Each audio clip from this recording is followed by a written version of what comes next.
ওই ছেলেটার কথা সত্যি না তোমারটা সত্যি? বুঝতে পারছো? একটি ছবি সবখানে কলকাতায় আমাদের দেশের অনেক ছবি ভালো গেছে, ওইটা ভালো জানে কলকাতার লোকরা ওইটা অ্যাটেমই নেয় না, দেখতেই যায় নাই মানুষ হলে, যেটা জানি। তো এইটার প্রতি কলকাতার দর্শকদের কোনো অ্যাটেম নাই, তো হলে লোক যাবে কী করে? আগে থেকে অ্যাটেম থাকে, অমুক ছবিটা আসলে আমি দেখবো। তোমাদের এরকম ধারণা থাকে না যে ওই ছবিটা আসলে দেখবো, এটা হলে দেখুন না? অ্যাটেম না থাকলে তো মানুষ দেখবে না। ওই ছবির কোনো অ্যাটেমই নেই ওইখানে।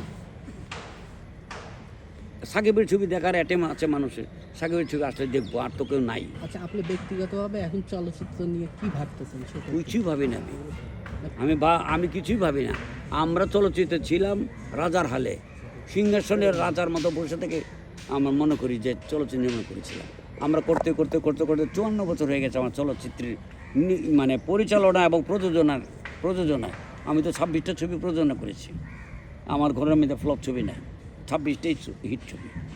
তো আমার আর কিছু চাওয়ার নাই। তো আমার চাওয়া নাই এখানে কি হয় না হয় আমার দরকার না। আমরা চাই চলচ্চিত্র ভালো হলে আমরা খুশি হব। আপনারা ছাড়া চলচ্চিত্র তো কল্পনা করা যায় না, কারণ আপনারাই না, কল্পনা করা যাবে না কেন? আমরা তখন বানাই না, মনে করো আমি বানাই, আর থেকেও বানাই না পুরোনোদের মধ্যে।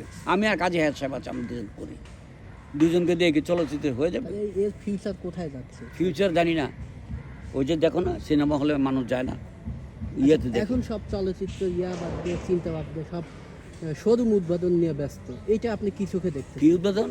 শোরুম, বিভিন্ন শোরুম এগুলো। এটার সাথে এটার কোনো মিল নাই তো। ওইটা একটা আলাদা, এটা একটা আলাদা, এটার সাথে এটার কোনো মিল নাই। আচ্ছা, আমরা আরেকটা চলচ্চিত্রের একজন হিরো, সে যত ক্যামেরার সামনে আসবে তার ওয়েটটা তত নষ্ট হয়ে কমে যাবে। এটা কেন? কে বলছে? যে সাংবাদিকদের সঙ্গে সাংবাদিকদের তো বাদ দাও না, ওরা তো ফোন নাথিং কথা বলে। ওরা তো চলচ্চিত্র ভালো মন্দ কিছু বোঝে না। ম্যাক্সিমাম বোঝে, যারা বোঝে তারা এইভাবে ক্যামেরা নিয়ে এসে আর্টিস্টের পিছিয়ে দৌড়ায় না। আর্টিস্টও তার পিছিয়ে দৌড়াবে, কারণ সে বলতে পারে ভালো। একজন বললে হয়ে গেল।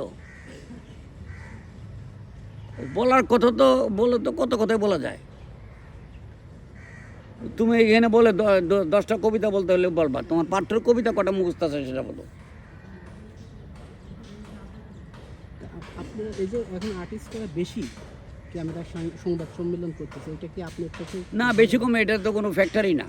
যে যেটা ভালো মনে করে সেখানে সেটা যায় করবে, অসুবিধা।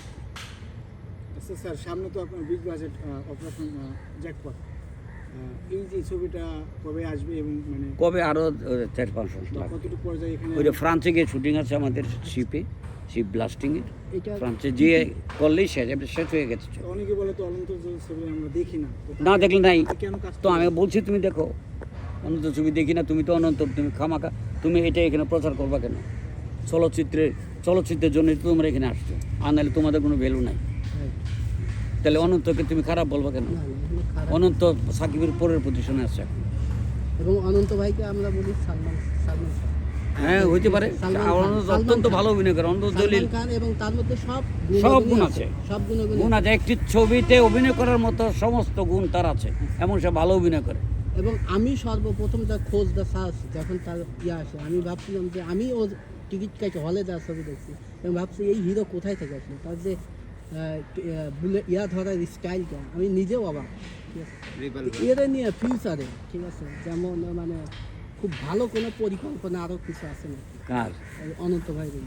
অনন্ত জলিল আমি একটা ছবি করতেছি, এটা একেবারে বাংলাদেশ থেকে লন্ডন পর্যন্ত,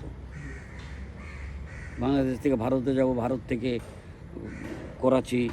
করাচি থেকে ইরান, ইরাক, টার্কি হয়ে জার্মানি হয়ে এখানে বিদেশি কোনো পর্যন্ত। আর্টিস্ট থাকবে না, আমাদের দেশে নায়িকা কে থাকবে? নায়িকা ঠিক করে ওই বর্ষা থাকবে, বর্ষা, অনন্ত জলিল। সাইডে আর কোনো নায়িকা? সাইডে যারা আছে ঠিক করবো, এখনো পরামর্শ করে, প্রডিউসারের সাথে পরামর্শ করে, তারপর জলিলের সাথে। এই ছবির কত বাজেট হবে?